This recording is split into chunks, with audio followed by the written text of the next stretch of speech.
It's DTS 137. We've got new toys from McFarlane, 59 new concept art pieces from Bungie, and a couple of those health regen things that got thrown off with 2502 are getting fixed.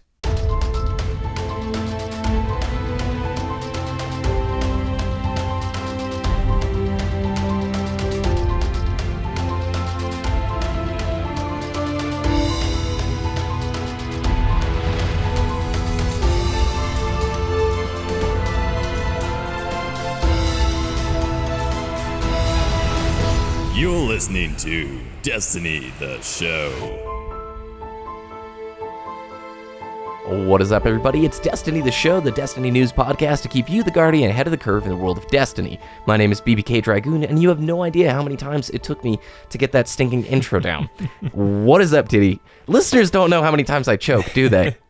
No, they really don't. Every single episode, you do have to do the intro at least 5 or 6 times just to get the right one there. But I think you got it this time in a little bit less than that. But I'm doing fantastic. Had a really great weekend so far. Pokemon Go Generation 2 Pokemon are out, so we've been catching some new Mons the last couple days. Yeah. And we made stinky puppy treats for Flynn, so that was nice. Okay, you gotta explain one thing at a time. First of all, second gen Pokemon Go, I've gotten some pop-up things on my phone for it. Is it like a big title update to the game?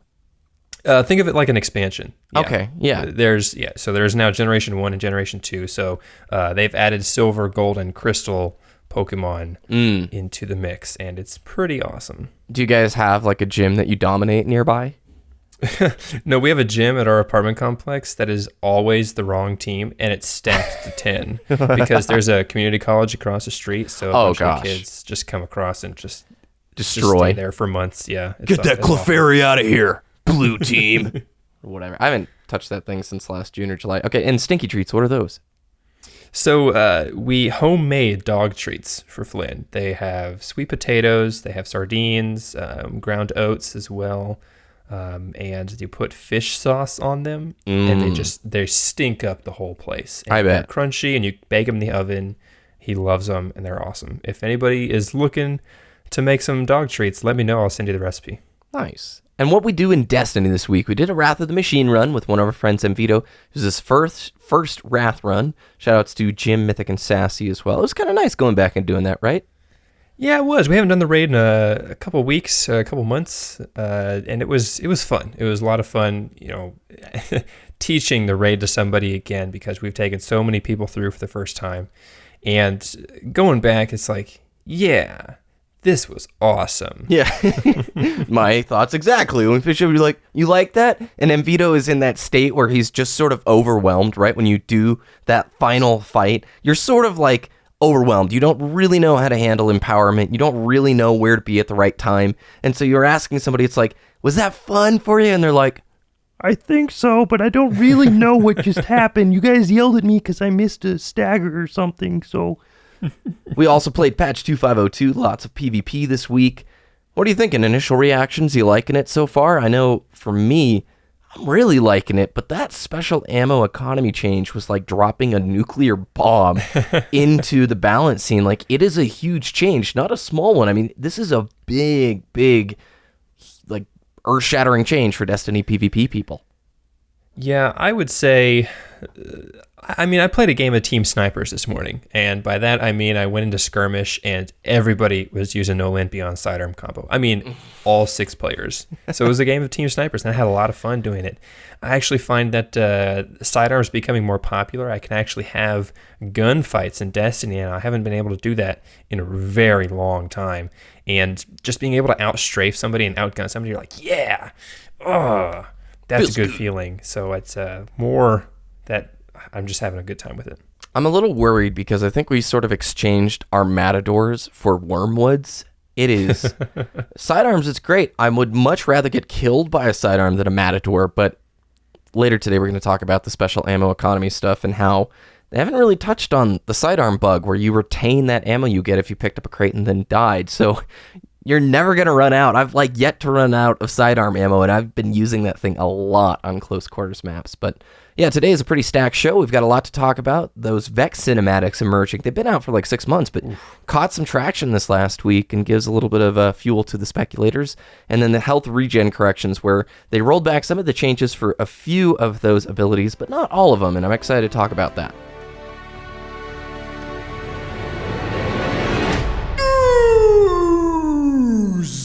So first up, we got to see some really cool looking McFarlane Destiny toys. All in all, they have a Lord Saladin figure, a Gallarhorn, like a life-size Gallarhorn, a Vault of Glass decked out Titan, a King's Fall Warlock, and I gotta laugh, Ditty, because they picked literally the armor set you hate the most for the Titan figure. The Hunter, sorry. Sorry, Hunter, I brain fucked there, yeah. It's the Iron Banner stuff. For the Hunter. The wolf cloak. The wolf head. Not a big fan. They should have done a throwback to the first Iron Banner from the Destiny beta and the year 1 Iron Banner set with that really nice long cloak, the white one with the tree. Ugh, that would have been perfect. I probably would have got that figure, but nope, not with the wolf head. They really are detailed figurines, though, and so they're $20 for the Hunter, Titan, and Warlock. I'm not sure, was Lord Saladin like $30? $35. Okay, because he's bigger. He's like a lot taller. Yes. The Iron Gallarwing, we don't know the price for, but the life-size Gallarhorn is $150 because they're classifying it as like a role-play item. I think if you're going to do like cosplay, it has sound effects, and apparently they're going to try and make it so you can actually look down the sight, which would be pretty sweet. So that's really awesome, yeah. Really gorgeous stuff coming out of there. And then Bungie also released, in celebration of IGN's Fireteam Chat's 100th episode, 59 new pieces of concept art, that some of which were referenced, not all of which were used. And we've actually seen some of these images before, I think, Ditty. Yeah, we have. You know, with concept arts, you're going to have very similar themes because, you know, they're trying to narrow down the image of what they want the game to be. And oh man, if you want some new desktop wallpapers or mobile wallpapers, this is the album to pick from because there's a lot of great stuff here. Yeah, we'll leave the link for which on our website, destinytheshow.com. I looked through this album and I was desperately trying to find any shred that we could pull some Destiny 2 speculation out of, and it really isn't there. 2 things I took away. A lot of the concept art for the Exos looked so cool. I think that is one of the most underdeveloped sides of Destiny is the racial storylines, humans and Exos. I want to learn more about the Awoken. And the other thing I took away from it was they really wanted cities in Destiny, don't you think? It looks like from the concept art, they really wanted you to go down to the actual city below the tower, buy stuff from the vendors, see the people that you're actually trying to protect. And I think a technical limitation is why we didn't see it. What do you think? Yeah, I'm going to have to say technical limitation. I like to think of these cities that, as I'm looking through the concept art, as outposts on different parts of the planets that we can patrol on. And just like in between the battle zones, you know, have that vendor, that lone vendor sitting out there on Mars that you can trade relic iron in for a glimmer or weapon parts or something like that. And just something like that, but like you said, I think it was a technical limitation. Also, you can see like the different iterations of the Cabal in this album. Oh yeah, well. Rhinos. Like, there's this big rhino with a big weapon on in his hand, and it's like, yeah, the rhinos would have been really awesome, but they look more like space turtles now. I think that's what the internet likes to call them. So, there's like a Disney movie with rhinos who are guards. Do you know what I'm talking about? I can't remember which Disney movie it is. I think so, but I cannot. We're like remember. Too old now, so whatever. Yeah. But when I look at these cities, I go, wouldn't it be sweet if we went to Mars and there was some really secret vendor that somebody just found who's selling this awesome thing this week only, and you had to go through a giant patrol zone to get there or fight through the wild? Oh, gets me so like amped what if for each Destiny planet 2. had a Xur type of vendor that you had to complete a secret mission to get to or something. It never panned out that way in the Division. Like there were Dark Zone vendors, and the further you got in the Dark Zone, they would sell cooler stuff. It never was like actually that cool of stuff. But that concept, right? The further you progress into this really gnarly zone, oh, look at this, come down this alleyway, hop in this back corner, and this guy's going to sell you this really sweet looking primary weapon or whatever. So yeah. Now the Vex cinematics, we got to talk about here just for a second.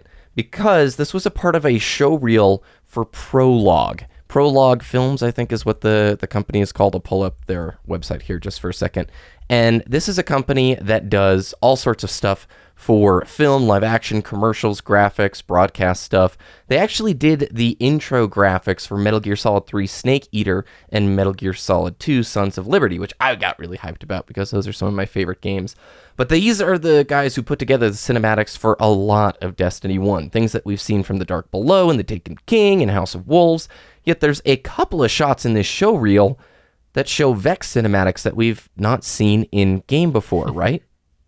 Yeah, it's almost as if like they created Vault of Glass cinematics or just like Black Garden cinematics for the Vex and just never put them into the game. You know, a lot of people are thinking maybe this was a Vex expansion that might have been scrapped, or they just pushed back to Destiny 2. Maybe we will see these cinematics in a future iteration of Destiny. That would be really cool. But like, you see the Vex creation. These are very short clips, by the way, but like you can see Vex, you know, turning on, you know, the Vex milk, stirring the machine to life, and the red eye, just that glow starting to hum. It's very cool. Yeah, it reminds you of like, I can't let you do that, Dave, when the red eye pops on there. So if anybody's confused, a show reel for a company or a demo reel, when you're in production for video, you put together a short, like 30-second, a minute-long teaser. It's like a hype reel. It shows off all of your best shots. You try and like demonstrate a wide array of what your studio is capable for, so that when a potential client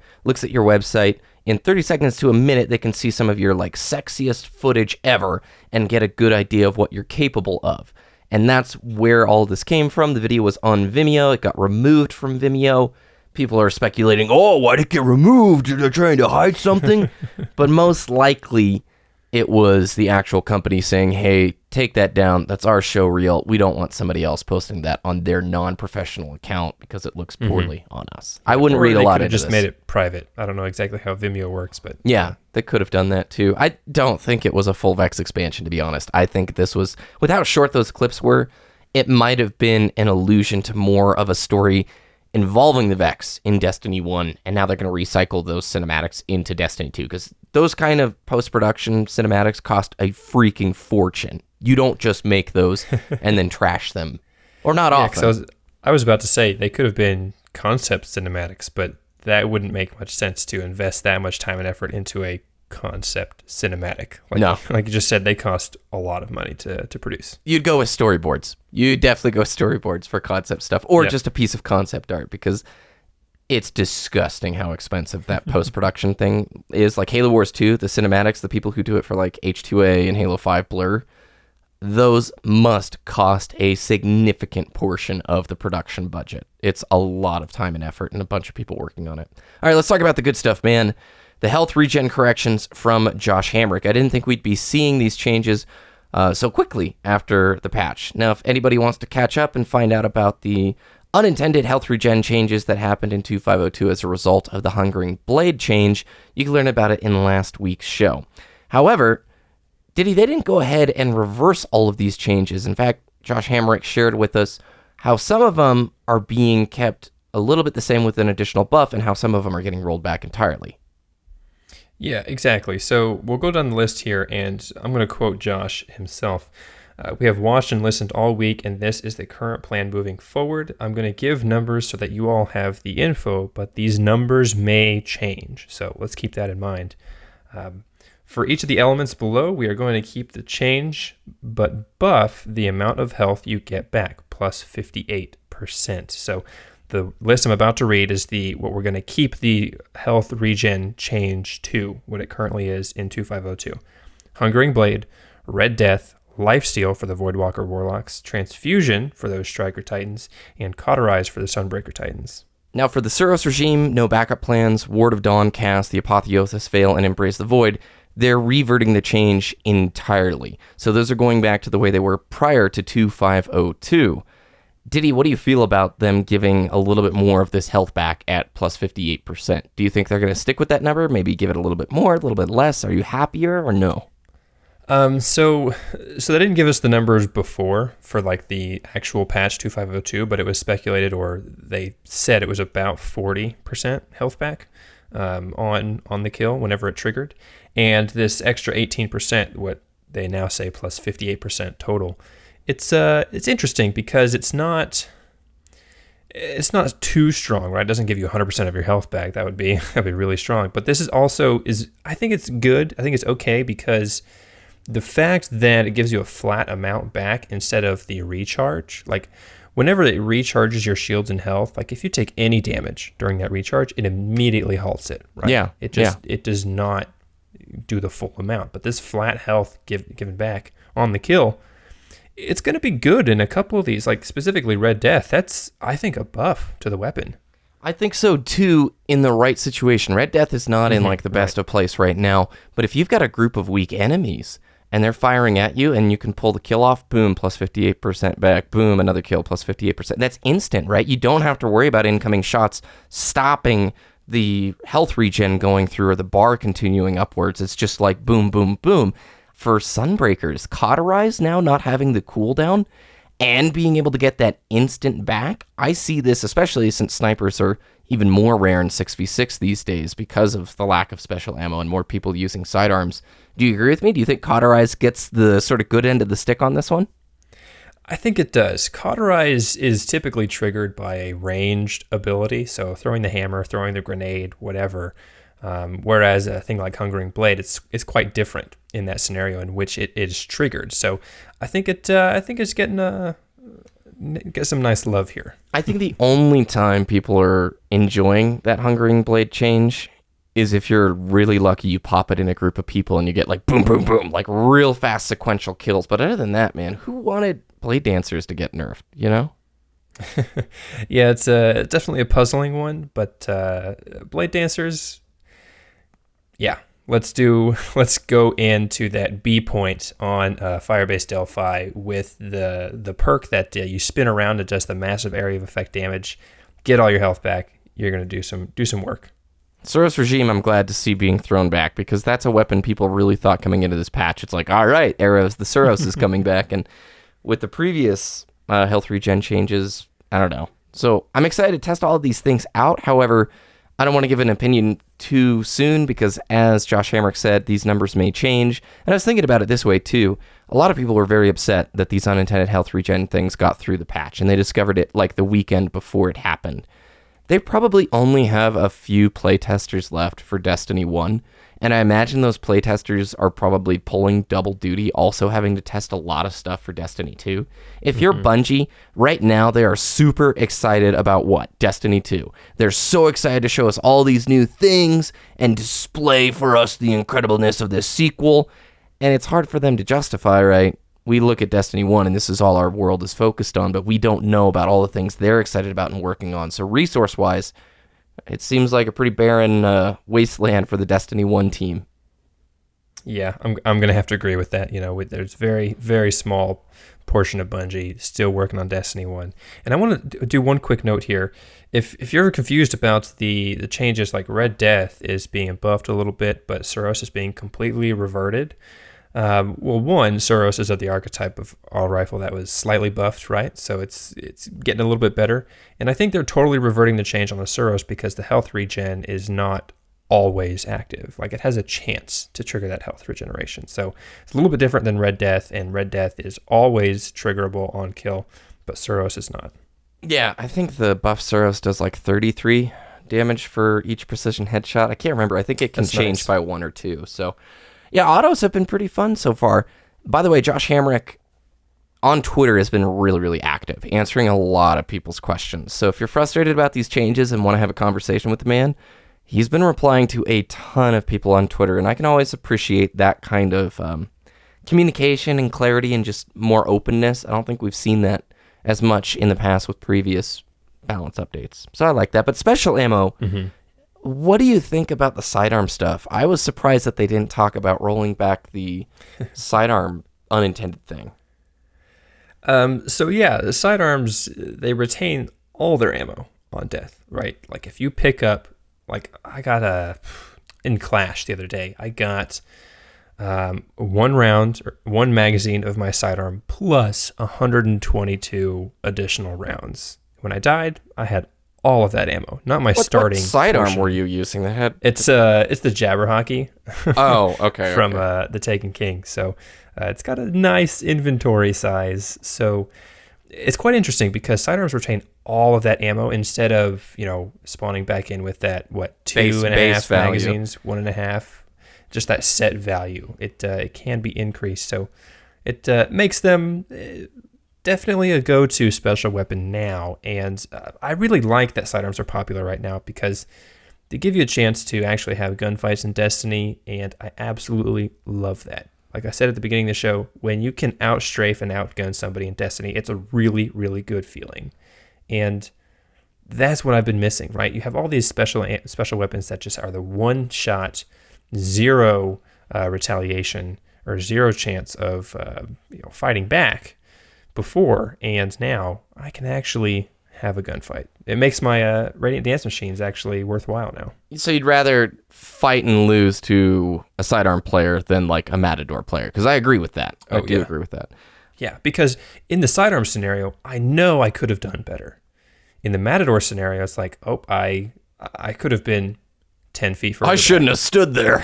Yeah, or I shouldn't have stood there. Yeah, exactly. I need to be in a different area code. Let's be real. Now, I've heard that they're actually having trouble pinpointing this issue, that they internally, like in the engine, have a very hard time tracking these base inventory values. So it sounds like reverting this could be very complex when it comes to the actual coding of it, which is worrisome to me because I'm like you, Ditty. I don't really mind getting killed by sidearms all that much. Right now, warm woods everywhere doesn't bother me that bad, but just kind of knowing the community, and you know how it is too, it's going to get fatiguing in a month from now when it's like, another wormwood. I wish there was some diversity, the rinse-repeat cycle. But I think we traded in a much worse evil with the Matador, and I'd rather have this meta, certainly. And I'm glad they're doing these big changes. Like, for me on the patch, I'm liking it a lot so far, but it's going to take a while to make full conclusions. I really don't know what to think about Trials. This first weekend of Trials is not a great indication of what it'll be like in the future, but it's almost as if they had to do this complete surgical removal of special ammo in order to figure out how to get more primary fights, and that in turn really impacts the way Trials is played. You see far less killing potential from like snipers because after that first round, it just changes everything, and we need time. I mean, unless you're using No Land Beyond, of course. NLB sidearms were very popular right now. So, yeah, I mean, if you play Trials, you make a good point, right? The first weekend of Trials is not great. I actually had a meeting at work the other day, specifically about data gathering and everything. They just started doing a certain survey to try and improve our performance for the next year, and they said the survey results for this one are not going to be meaningful at all. They're basically useless to us.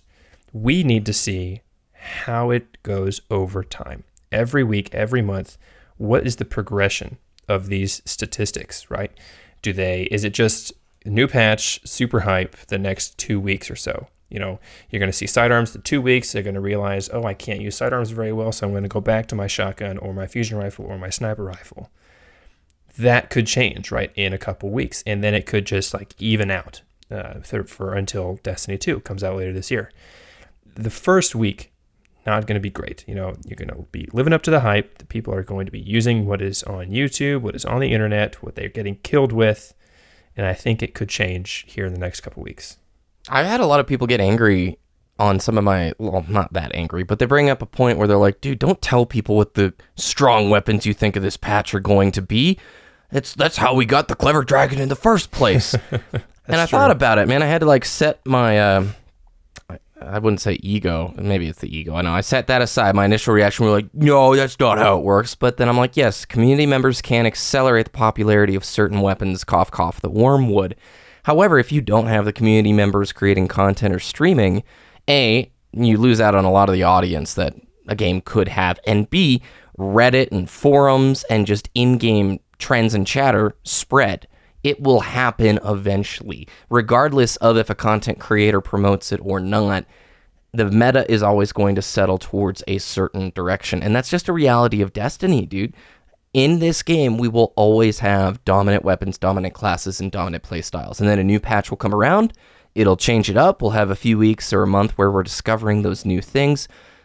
But we're always going to have that. And I think some folks believe there's like a design utopia out there where it's going to be perfect and there's going to be a huge sets of options. And yeah, you can always strive for that.